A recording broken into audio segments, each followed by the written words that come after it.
Hello students, આજે આપણે 12મા ધોરણમાં ખૂબ જ ઉપયોગી અને સાવ સહેલું હોય એવું એક ચેપ્ટર શ્રેણિકો શરૂ કરીએ. શ્રેણિકો એટલે મેટ્રાઇસિસ અને શ્રેણિક એટલે મેટ્રિક્સ.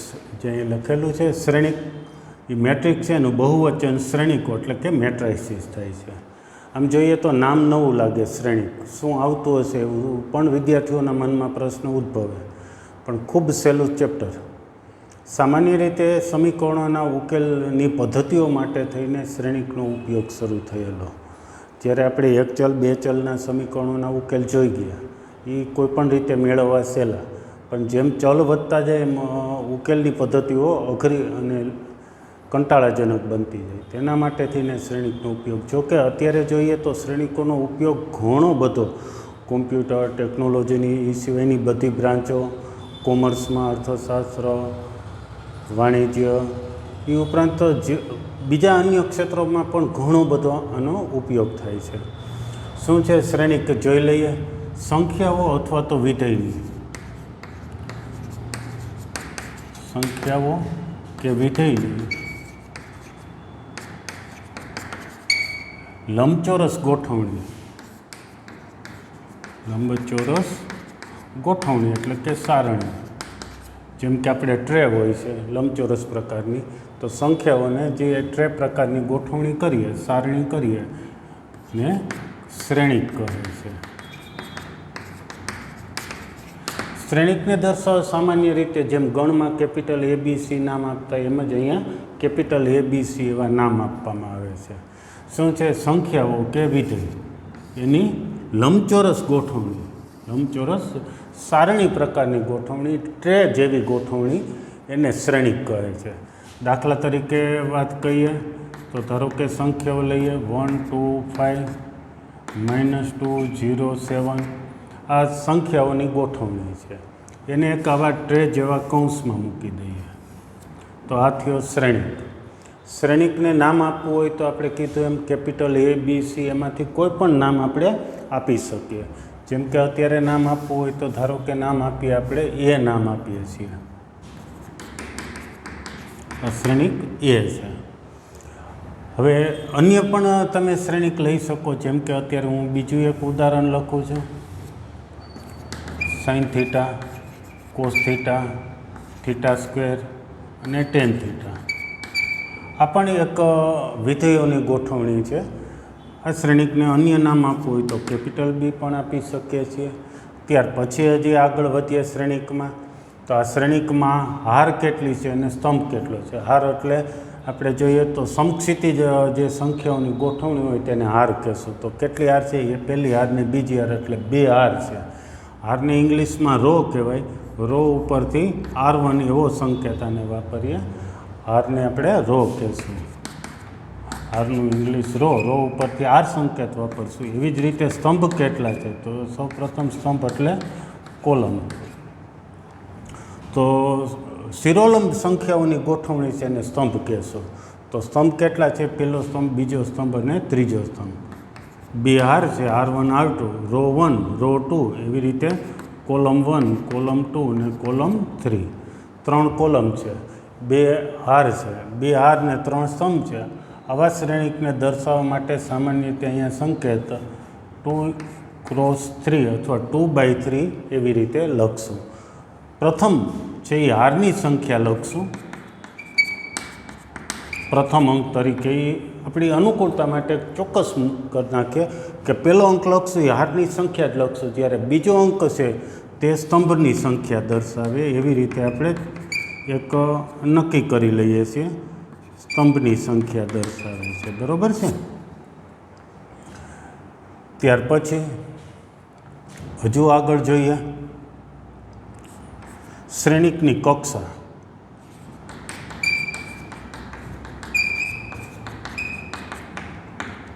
કક્ષા એટલે આમ ઇંગ્લિશમાં ઓર્ડર કહે છે.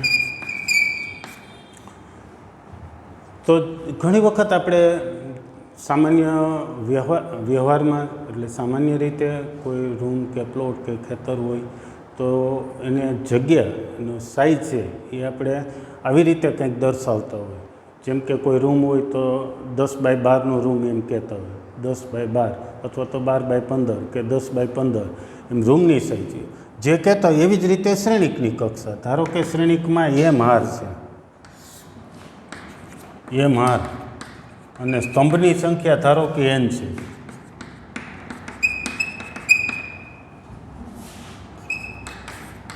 એવો કોઈ શ્રેણિક હોય તો તેની કક્ષા m ક્રોસ n વડે દર્શાવાય છે.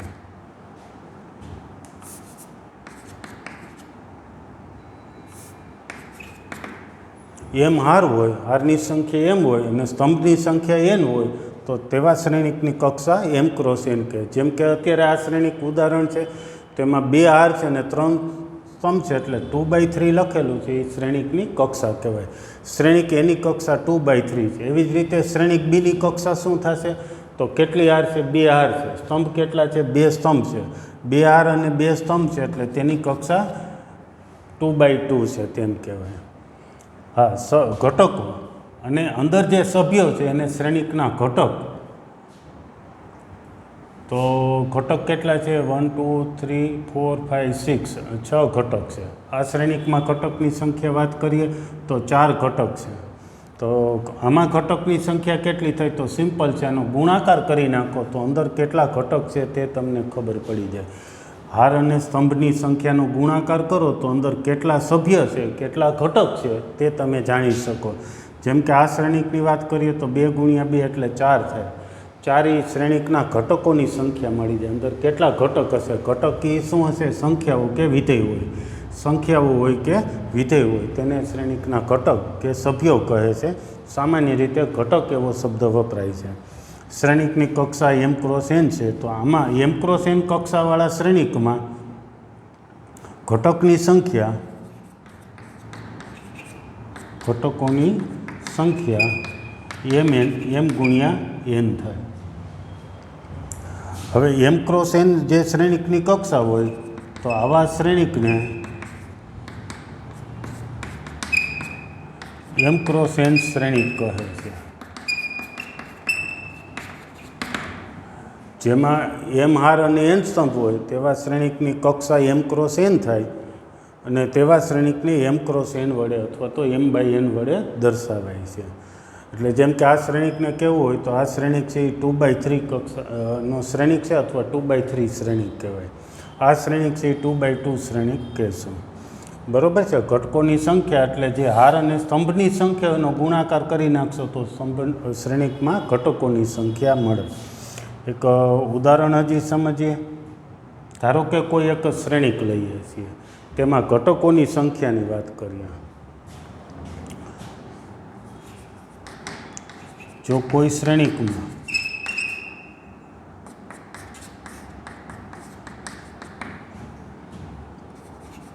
ઘટકોની સંખ્યા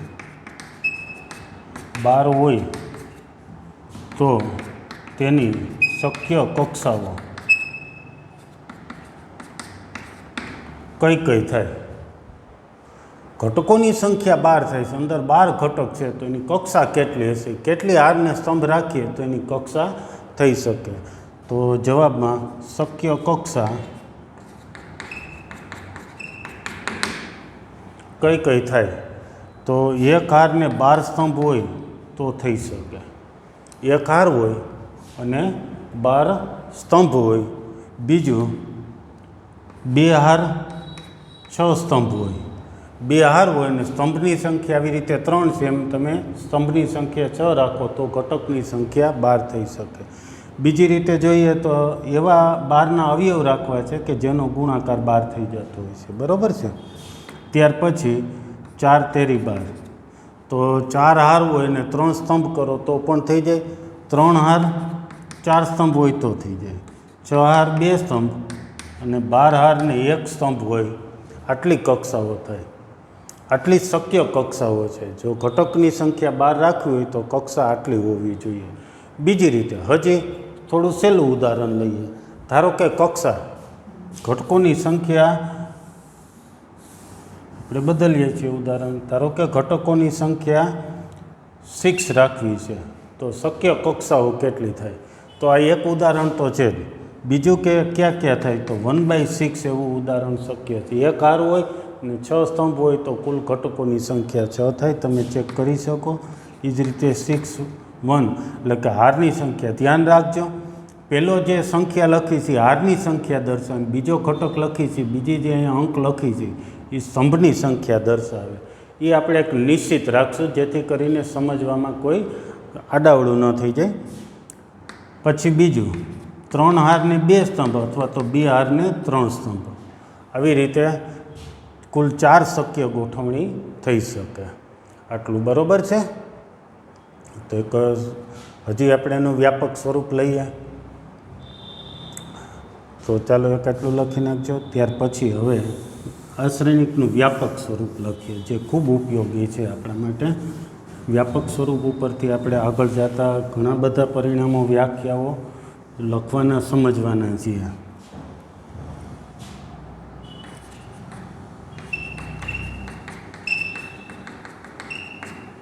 આવો જે શ્રેણિક રહ્યો એમ હાર હોય અને એન સ્તંભ હોય, એમાં ઘટકોની સંખ્યા એમ ઇન્ટુ એન થાય, એવા શ્રેણિકની કક્ષા એમ ક્રોસ એન થાય. આવા શ્રેણિકને સામાન્ય રીતે આપણે કંઈક આવા સંકેત વડે દર્શાવીશું. જે સંકેતો સમજવામાં ધ્યાન રાખો. તો એ વ્યાપક સ્વરૂપ સમજીએ એ પહેલાં એક આપણે આ ઉદાહરણમાં સમજી લઈએ. આમ જોઈએ તો એનું એડ્રેસ કહેવાય, ઓળખ કહેવાય. આ ઘટક રહ્યો પહેલો ઘટક જે 1 છે તે કઈ હારને કયા સ્તંભમાં છે, તો ઘટક પહેલી હારને પહેલા સ્તંભમાં છે એટલે એને A11 વડે દર્શાવીશું. બરાબર છે. આ 2ને કયા એડ્રેસ ઉપરથી ઓળખશું, તો પહેલી હારને બીજા સ્તંભનો ઘટક છે. પહેલાં હંમેશા હારનો ક્રમ દર્શાવે, બીજો અંક છે એ સ્તંભનો ક્રમ દર્શાવે. આનું એડ્રેસ શું થશે, તો ઘટક છે એ પહેલી હાર ત્રીજા સ્તંભમાં છે. ત્યાર પછી જોઈએ આ ઘટકનું એડ્રેસ -2નું એડ્રેસ શું છે, તો એનો કયા હારને કયા સ્તંભમાં છે. સામાન્ય રીતે આપણે પૃથ્વી ઉપર કોઈ સ્થળ હોય, ભૂગોળમાં એવું કાંઈ આવતું કે કોઈ સ્થળ હોય એને અક્ષાંશ અને વૃત્તાંશ ઉપરથી એને ઓળખ કરી શકાય. જેમ કે ગૂગલ મેપ છે, અક્ષાંશ વૃત્તાંશનો ઉપયોગ કરી અને સારી રીતે આપણને ઝડપી જવાબ આપી શકે છે. તમે લોકેશન નાખો તો તમારું લોકેશન છે એ કયા અક્ષાંશ ને કયા વૃત્તાંશ ઉપર છે, તો એ લોકેશનને આધારે તમને સૌપ્રથમ આજુબાજુના સ્થળની, એટલે કે એ અક્ષાંશ વૃત્તાંશની નજીકના જે વિસ્તાર હોય એની માહિતી સૌપ્રથમ આપે. એટલે એવી જ રીતે આપણે હાર અને સ્તંભના ક્રમ ઉપરથી કોઈ પણ ઘટકનું એડ્રેસ આપી શકીએ, એની ઓળખ લઈ શકીએ. આપણે જેમ કે તમારા ઘરનું પણ કોઈ એડ્રેસ હોય, એમાં પણ ચોક્કસ ક્રમ હોય. એવી જ રીતે અહીંયા બીજી હાર પહેલા સ્તંભનો ઘટક છે, 0 છે, એનું એડ્રેસ શું થશે, તો બીજી હાર ત્રીજા સ્તંભનો ઘટક. 7 છે, એનું એડ્રેસ શું થશે, તો કે બીજી હાર ત્રીજા સ્તંભનો ઘટક છે. આ જે એડ્રેસને આપણે વ્યાપક રીતે લખી નાખીએ તો કેટલી હાર છે, એમ હાર છે અને એન સ્તંભ છે. તો પહેલી હાર પહેલા સ્તંભનો ઘટક, પહેલી હાર બીજા સ્તંભનો ઘટક, પહેલી હાર ત્રીજા સ્તંભનો ઘટક, એમ છેલ્લું કયો આવશે, પહેલી હાર અને કેટલા સ્તંભ છે, એન સ્તંભ છે, એટલે 1 × n. આ એક ધ્યાન રાખજો. અને કોઈએ A11 A12 એમ વાંચવાનું નથી. A12 અને વાંચવું હોય તો A13, કારણ કે 1 અને 3 બંને અલગ છે, બંને કંઈક જુદી જુદી સંખ્યાઓ દર્શાવે છે. એક હારનો ક્રમ દર્શાવે છે, બીજો છે એ સ્તંભનો ક્રમ દર્શાવે છે. બરાબર છે. એટલે આને A11 A12 A13 એવી રીતે જો વાંચવાનું સમજવામાં કંઈ એનો ઉપયોગ કરશો તો તમે નક્કી કંઈક ગોટાળે ચડી જશો. ત્યાર પછી હવે બીજી હારના ઘટક લખવા છે, એટલે પ્રથમ અંક 2 જ રાખશું. બીજી હાર પહેલો સ્તંભ, બીજી હાર બીજો સ્તંભ, બીજી હાર ત્રીજો સ્તંભ, એવી રીતે બીજી હાર એનમો સ્તંભ. ત્યાર પછી ત્રીજી હાર પહેલો સ્તંભ, અહીંયા જે આપણે લખીએ છીએ A31 A32 A33 થી A3n, એમ કરતાં કરતાં આપણે કેટલી હાર આમ લખી શકીએ, તો છેલ્લી હાર આવશે એ કેટલામી હાર થશે, એમની હાર આવશે. ટોટલ એમ હાર છે, પહેલી હાર બીજી હાર એમની હાર આવશે. એમની હાર પહેલો સ્તંભ, એમની હાર બીજો સ્તંભ, એમની હાર ત્રીજો સ્તંભ, એવી રીતે એમની હાર એનમો સ્તંભ. આવી રીતે m/n કક્ષાના શ્રેણિકને વ્યાપક રીતે દર્શાવશું. ત્યાર પછી બીજું હજુ થોડી વધારે આમાં ચર્ચા કરી લઈએ. દર વખતે તો આવો શ્રેણિક આટલો મોટો પ્રમાણમાં લખવો થોડો કંટાળાજનક બની જાય. એટલે સામાન્ય રીતે આપણે આવા શ્રેણિકને આવા સંકેત વડે દર્શાવશું. Aij m cross n. હારની સંખ્યા m, સ્તંભની સંખ્યા n, એટલે આઈની કિંમત છે એ 1 થી m સુધી આવશે. આઈ એટલે પહેલો ઘટક. પહેલો ઘટક ક્યાં સુધી કેવા હશે? દરેક જગ્યાએ 1 2 3 થી m સુધી હશે. બીજો ઘટક જે છે જેની કિંમત કેવી હશે આ શ્રેણિકમાં? 1 2 3 એવી રીતે n સુધી હશે.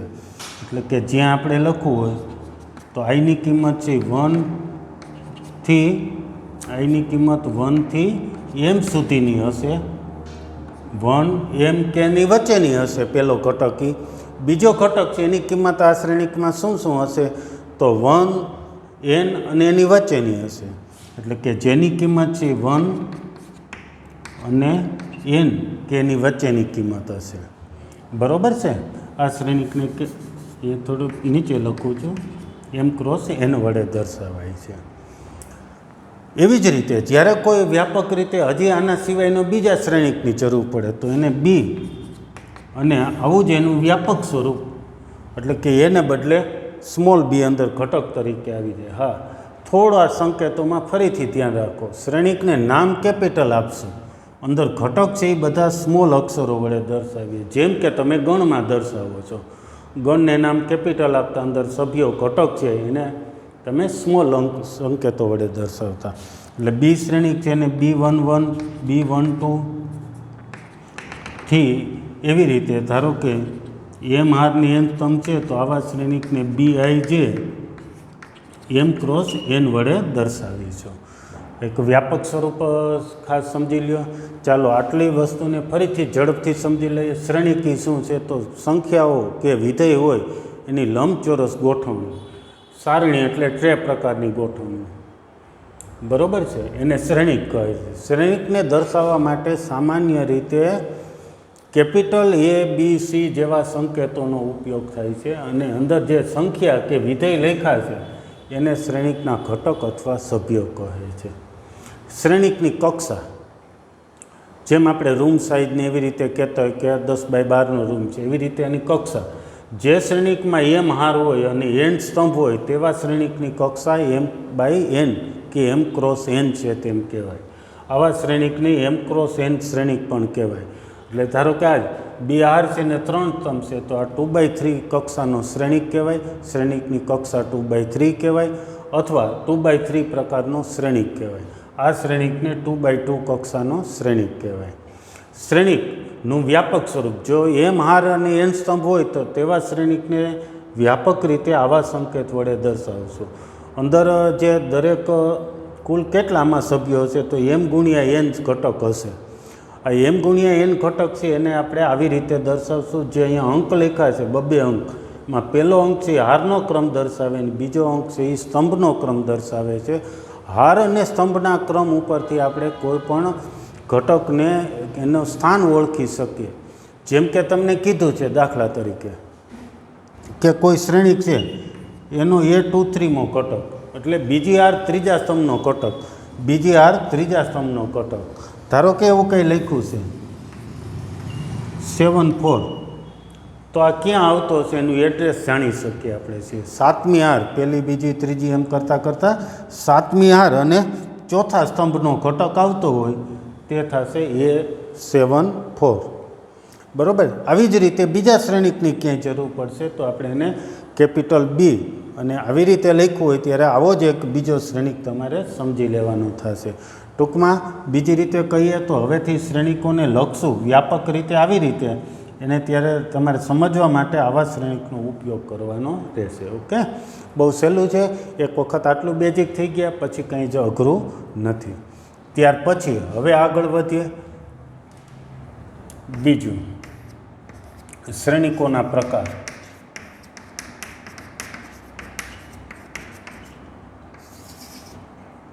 બહુ સહેલું. પહેલું, સ્તંભ શ્રેણિક. ઇંગ્લિશ નામ શું થશે? કોલમ. સ્તંભ એટલે કોલમ અને શ્રેણિક એટલે મેટ્રિક્સ.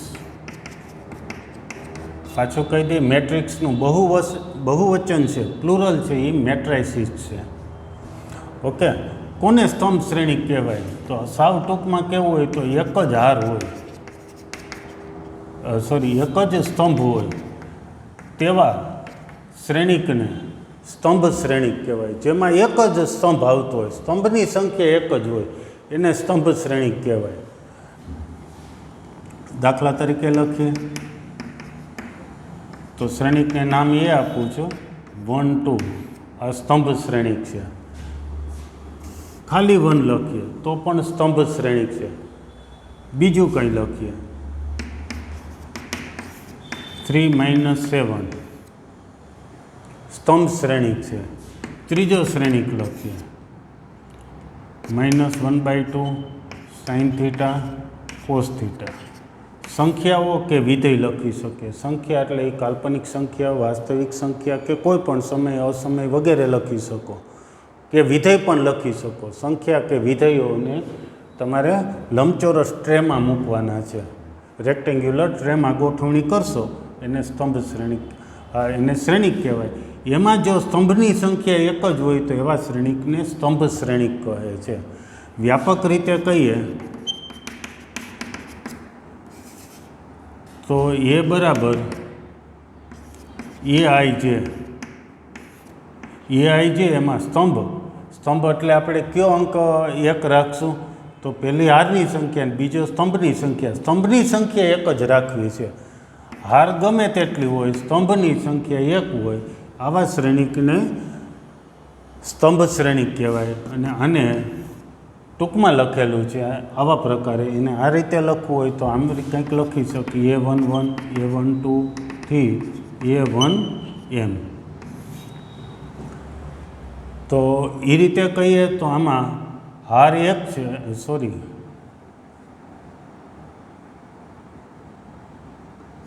સ્તંભ એક છે, હારની સંખ્યા મારે અહીં લખવામાં ભૂલ છે, એક જ મિનિટ. હાર પહેલી હાર, બીજી હારથી એમની હાર. સ્તંભ એક જ છે. M × 1 વડે દર્શાવાય. હારની સંખ્યા કોઈ પણ હોઈ શકે. સ્તંભની સંખ્યા ફિક્સ 1 હોય તેવા શ્રેણિકને સ્તંભની સંખ્યા 1 હોય. જેમ કે ફરીથી આ 1/1 કક્ષાનું છે.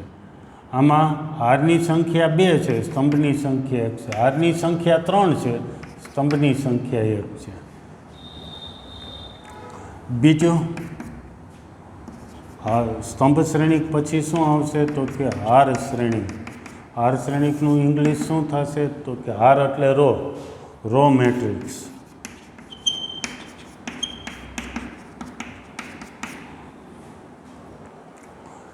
તો ચાલો રો મેટ્રિક્સ હાર શ્રેણિકની વાત કરીએ. તો એક જ હાર હોય તેવા શ્રેણિકની શું કહે છે?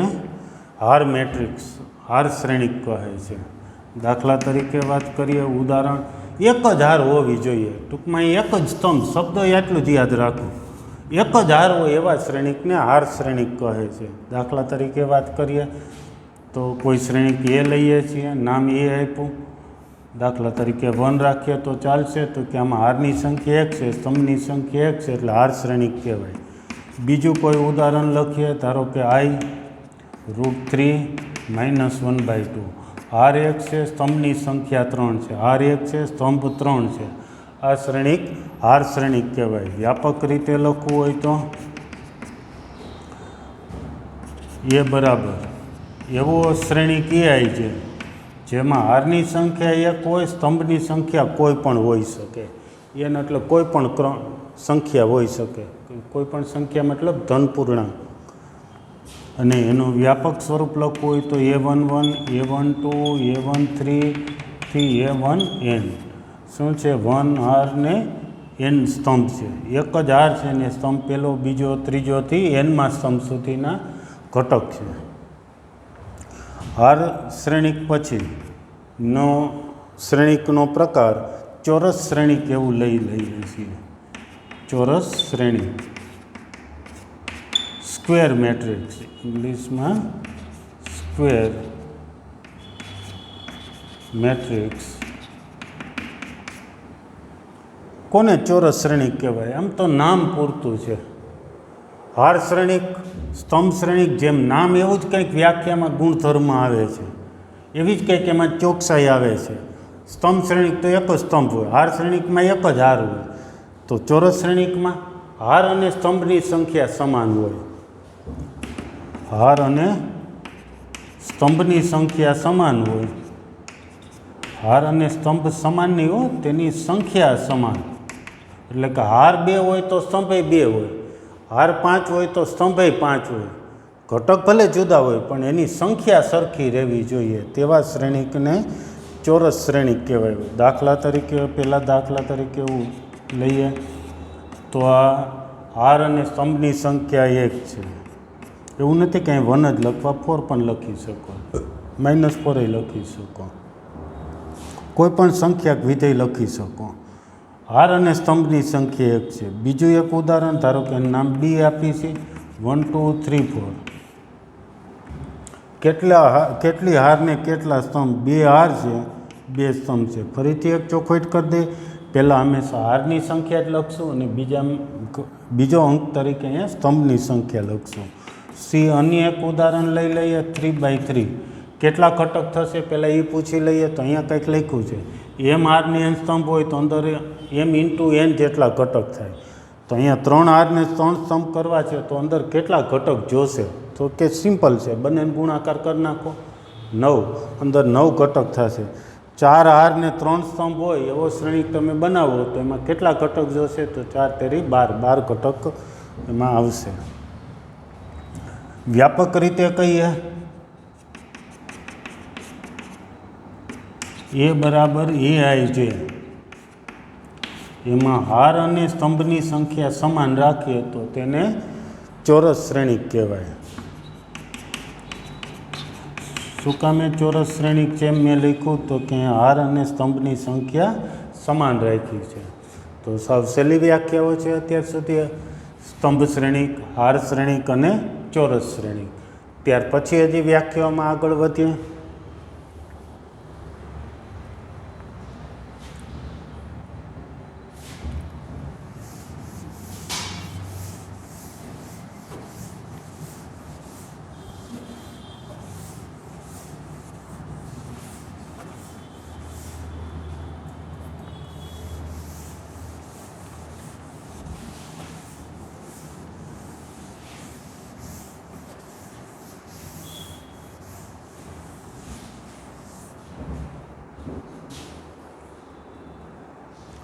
ત્યાર પછી ચોથું છે વિકર્ણ શ્રેણિક.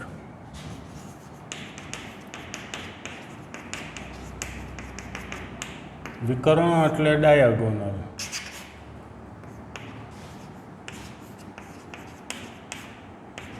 મેટ્રિક્સ. નામ એવું જ કંઈક આમાં આવશે. વિકર્ણ સિવાયના ઘટકો શૂન્ય હોય તેવા શ્રેણિકને વિકર્ણ શ્રેણિક કહે છે. શું કહે છે? વિકર્ણ. હા, વિકર્ણ કોને કહેવો એ પ્રશ્ન પહેલાં આવશે. સામાન્ય રીતે યામભૂમિતિમાં કે એમાં ચોરસ, લંબચોરસ આવે તો આપણે 2 વિકર્ણો મળતા હોય, જ્યારે શ્રેણિકમાં વિકર્ણ માટે એક વ્યાખ્યાયિત પદ કર્યું છે. શું વ્યાખ્યાયિત કર્યું છે? તો કે હાર અને સ્તંભનો ક્રમ સરખો આવતો હોય એને જ વિકર્ણ કહેવાય. એટલે A11, A22, A33 થી જે ઘટકો આવે છે એને જ વિકર્ણ ગણવાનો છે. આને વિકર્ણ નહીં ગણી શકીએ કારણ કે અહીંયા હાર અને સ્તંભના ક્રમ અલગ આવે છે. એટલે મતલબ કે શ્રેણિકમાં એક જ વિકર્ણ મળે છે, જેને આપણે અગ્ર વિકર્ણ એમ પણ ઘણા કહેતા હોય છે, પણ એક જ વિકર્ણ. કોને? હવે જ્યારે વિકર્ણની વાત આવે તો હાર અને સ્તંભનો ક્રમ સમાન હોય.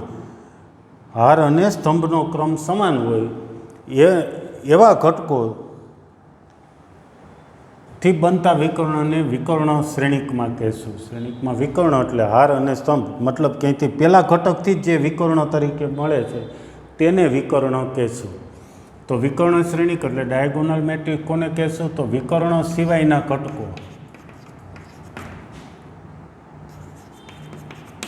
શૂન્ય હોય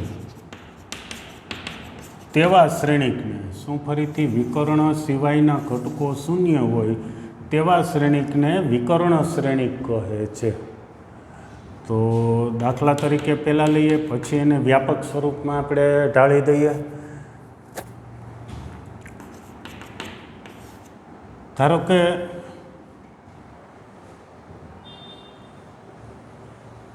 હા, ચોરસ શ્રેણિકમાં, ચોરસ શ્રેણિકની જ વાત છે. જો ચોરસ શ્રેણિકમાં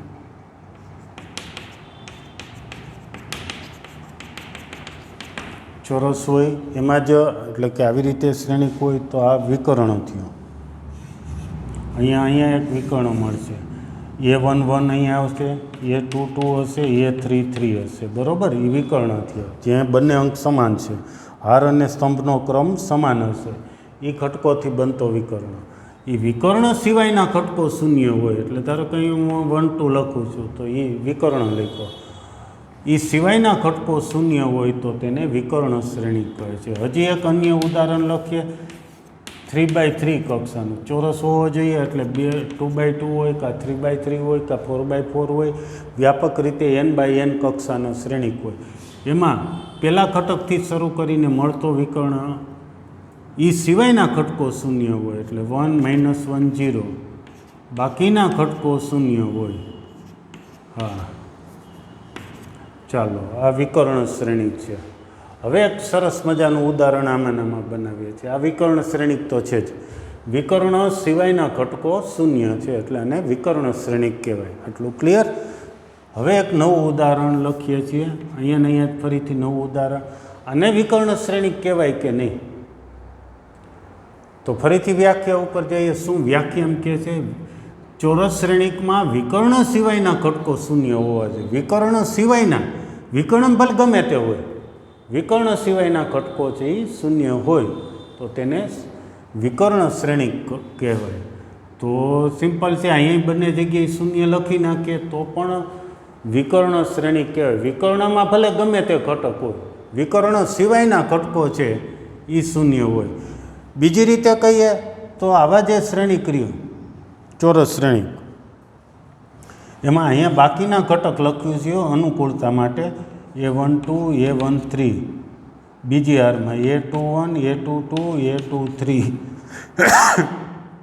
ત્રીજી હારમાં A31 A32 A33. વિકર્ણમાં અહીંયા હાર અને સ્તંભનો ક્રમ સમાન હોય. વિકર્ણ સિવાયના ઘટક છે એમાં હાર અને સ્તંભના ક્રમ જુદા જુદા હોય. તો હાર અને સ્તંભના ક્રમ જુદા હોય એવા ઘટકો શૂન્ય હોય છે. વિકર્ણમાં કોઈ પણ ઘટક હોઈ શકે. એટલે વ્યાપક રીતે કહીએ તો A બરાબર AI છે. n × n એટલે ચોરસ શ્રેણિક થયો. માં AI છે, જો I ≠ J તો AI જે બરાબર 0 થાય, તો તેને વિકર્ણ શ્રેણિક કહે છે. જે હું આ બીજું સ્વરૂપ લખું છું વ્યાપક, તે સામાન્ય રીતે અમુક ખાસ પ્રકારના MCQ, એટલે કે જે ગુજકેટમાં પણ આનો ખૂબ ઉપયોગ થતો હોય તે પ્રકારના MCQ, કારણ કે આને વ્યાપક રીતે સમજવાની જરૂર પડે. શું કીધું? ચોરસ શ્રેણિક તો આવી ગયો છે. ચોરસ શ્રેણિક છે એમાં I અને J સરખા ન હોય. I અને J ક્યાં સરખા ન હોય? તો વિકર્ણમાં એ શૂન્ય હોય. I અને J સરખા ન હોય એના માટે એવી સંખ્યાઓ અહીંયા લખો એ શૂન્ય હોય તો તેને વિકર્ણ શ્રેણિક કહે છે. ત્યાર પછી પાંચમું, વિકર્ણ શ્રેણિક પછીની વ્યાખ્યામાં આપણે એકમ શ્રેણિક, આમ તો નામ એવા જ કંઈક ગુણ આવે છે એકમ શ્રેણિક એટલે.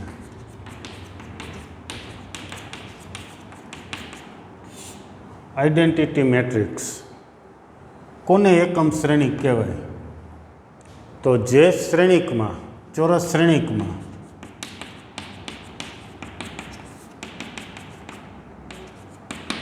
વિકર્ણના પ્રત્યેક ઘટક 1 હોય અને બાકીના ઘટક 0 હોય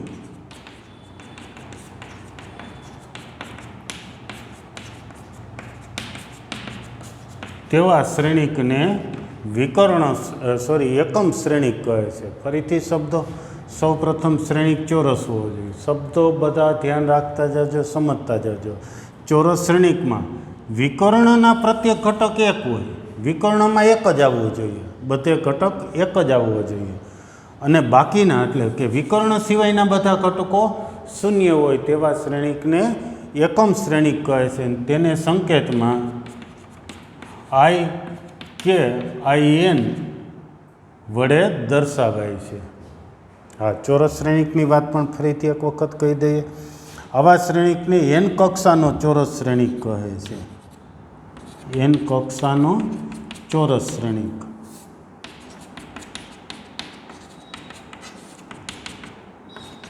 શું કામ? એ બંને અંક સરખા છે એટલે 2x2 કક્ષાનો ચોરસ શ્રેણિક એમ તો કહેવાય, પણ એને ટૂંકમાં 2 કક્ષાનો. આવી રીતે અહીંયા 3x3 કક્ષાનો કહેવા કરતાં આપણે શું કહીશું? માત્ર 3 કક્ષાનો. 3 કક્ષા કહીએ એટલે હાર અને સ્તંભ બે સમાન એમ સમજી લેવાનું. એવી રીતે 5 કક્ષાનો ચોરસ શ્રેણિક કહીએ તો હારમાં સંખ્યા 5 અને સ્તંભની સંખ્યા પણ 5, એવો 5 કક્ષાનો ચોરસ શ્રેણિક થાય. ચાલો તો હવે એક ઉદાહરણ લખીએ. 1 0 0 1 ઉદાહરણ ચાલશે. તો ફરીથી વ્યાખ્યાન જોઈ જોઈએ. ચોરસ શ્રેણિક હોવો જોઈએ. તો હાલો, ચોરસ શ્રેણિક છે, 2 હાર ને 2 સ્તંભ છે. હાર અને સ્તંભની સંખ્યા સમાન છે એટલે ચોરસ છે. વિકર્ણના પ્રત્યેક ઘટક 1 હોવો જોઈએ. વિકર્ણ એટલે માત્ર એક જ વિકર્ણ શ્રેણિકમાં વ્યાખ્યાયિત છે. કેને વિકર્ણ કહેશું? તો હાર અને સ્તંભની સંખ્યા સમાન હોય તેને જ વિકર્ણ કહેવાય. તેમાં વિકર્ણોના પ્રત્યેક ઘટક, દરેક ઘટક 1 હોવા જોઈએ. જેટલા ઘટકો એ બધા 1 હોવા જોઈએ. બાકીના એટલે વિકર્ણ સિવાયના ઘટક છે એ 0 હોવા જોઈએ. તો એને એકમ શ્રેણિક કહેવાય. સામાન્ય રીતે એને I અથવા બીજું I2 વડે પણ દર્શાવાય છે. I વડે દર્શાવાય અને I2 એમાં વધારે એ અર્થમાં ચોકસાઈ ઉમેરે છે. શું ઉમેરે છે? તો 2 હાર ને 2 સ્તંભ છે એવો ચોરસ શ્રેણિક, એવો એકમ શ્રેણિક. એવી રીતે I3 લખ્યું હોય એને I વડે દર્શાવાય. અને I3 એટલે શું? 3 હાર 3 સ્તંભ હોય તેવો ચોરસ શ્રેણિક. તો ચાલો આપણે એવું લખીએ. 3 હાર 3 સ્તંભ હું લખશું તો ફરીથી વ્યાખ્યા. ચોરસ શ્રેણિક છે એમાં વિકર્ણના પ્રત્યેક ઘટક 1 હોવા જોઈએ અને બાકીના બધા ઘટકો 0 હોવા જોઈએ. તો તેને એકમ શ્રેણિક કહેવાય. બીજી રીતે હજુ એમાં જ આગળ લઈએ. આ સ્વરૂપ એક ખાસ યાદ રાખી લેજો. હવેથી જ્યારે આવી રીતે સ્વરૂપ લખ્યું હોય તો એનું વ્યાપક સ્વરૂપ તમે આ સમજજો. એવી જ રીતે અન્ય રીતે જ્યારે ક્યારે આવું સ્વરૂપ લખ્યું હોય તો તેમાં આના જેવું જ એક બીજો શ્રેણિક કે એને બદલે સ્મોલ b લખેલું હોય એવો શ્રેણિક, એનું વ્યાપક સ્વરૂપ છે.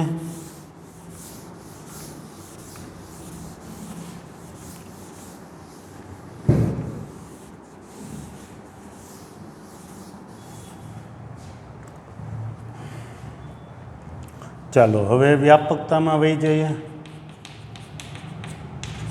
A બરાબર AI છે, એક ચોરસ શ્રેણિક છે એટલે n ક્રોસ n શ્રેણિક છે. એમાં ઘટક ક્યારે 1 હોય ને ક્યારે 0 હોય એ લખીએ. AI છે બરાબર 1 ક્યારે હોય ને 0 ક્યારે હોય. ઘટક AI છે, AI જે ઘટક છે, ઘટક છે એ કાં તો 1 હોય ને કાં તો 0 હોય. તો 1 ક્યારે હોય? તો I અને J સરખા થતા હોય એવા બધા ઘટક. I અને J ક્યાં સરખા થાય?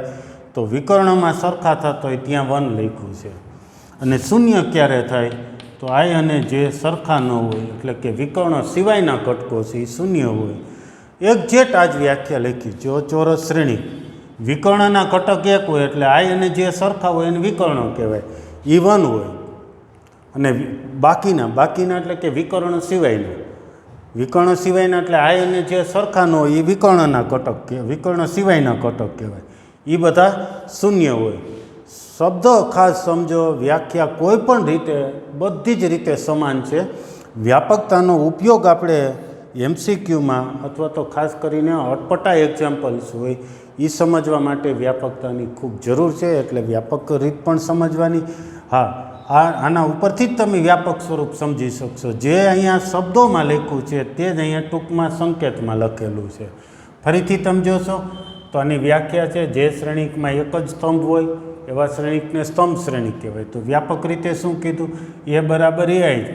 સ્તંભની સંખ્યા એક રાખી, હાર ભલે ગમે તે હોય, તેને સ્તંભ શ્રેણિક કહેવાય. ચોરસ શ્રેણિક તો એમાંય શું કીધું? હાર અને સ્તંભની સંખ્યા સરખી હોય તેને ચોરસ શ્રેણિક.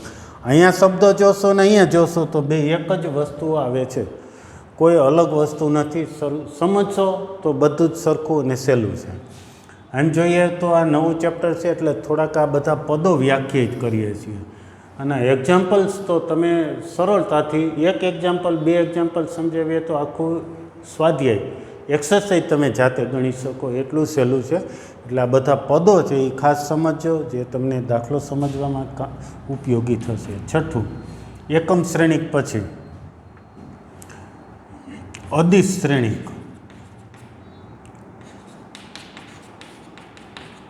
કોને અદિશ શ્રેણિક કહેવું? સ્કેલર મેટ્રિક્સ નામ આપી દઈએ.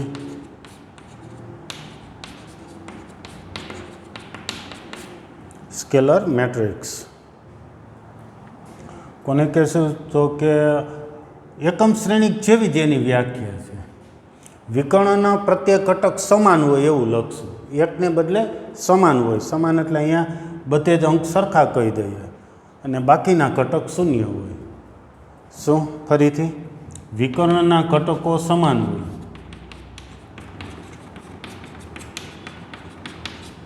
અને બાકીના ઘટકો શૂન્ય હોય. સિમ્પલ આ જ વ્યાખ્યા ઉપરથી, પાંચમા ઉપરથી છઠ્ઠી વ્યાખ્યા યાદ રાખેલી. એકમ શ્રેણિક એવી જ અદિશ શ્રેણિક.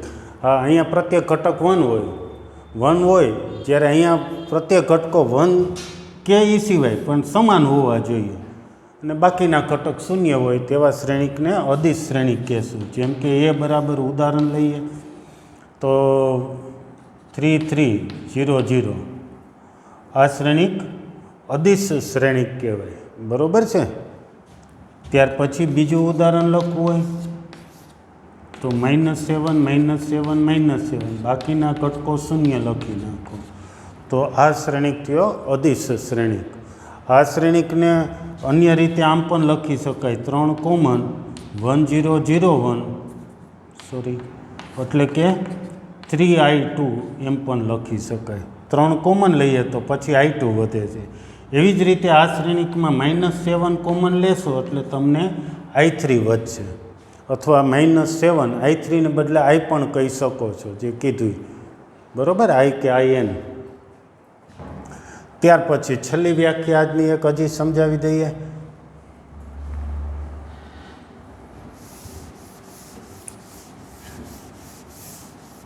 આ સાથે તમને એક હમણાં આપણે લીધો છે એની એક કોપી મોકલશું. નોટ્સ બુકમાં સાથે સાથે બધા લખતા જાજો. બરાબર છે. 12મું ધોરણ હવે આપણે શરૂ થઈ ગયું છે. ત્યાર પછી અદિશ શ્રેણિક પછી છઠ્ઠા પછી સાતમી વ્યાખ્યા લઈ લઈએ છીએ, શૂન્ય શ્રેણિક. ઝીરો મેટ્રિક્સ કે નલ મેટ્રિક્સ. નલ એટલે પણ ખાલી, નલ સેટ આવે તમારે ખાલી ગણ. એવી જ રીતે શૂન્ય શ્રેણિક. નામ એવું જ કંઈક ગુણ હોય જે શ્રેણિકમાં બધા જ ઘટકો શું હશે? શૂન્ય હોય, તેવા શ્રેણિકને શૂન્ય શ્રેણિક કહે છે. તેને દર્શાવવા સામાન્ય રીતે ઓ સંકેતનો ઉપયોગ થાય છે.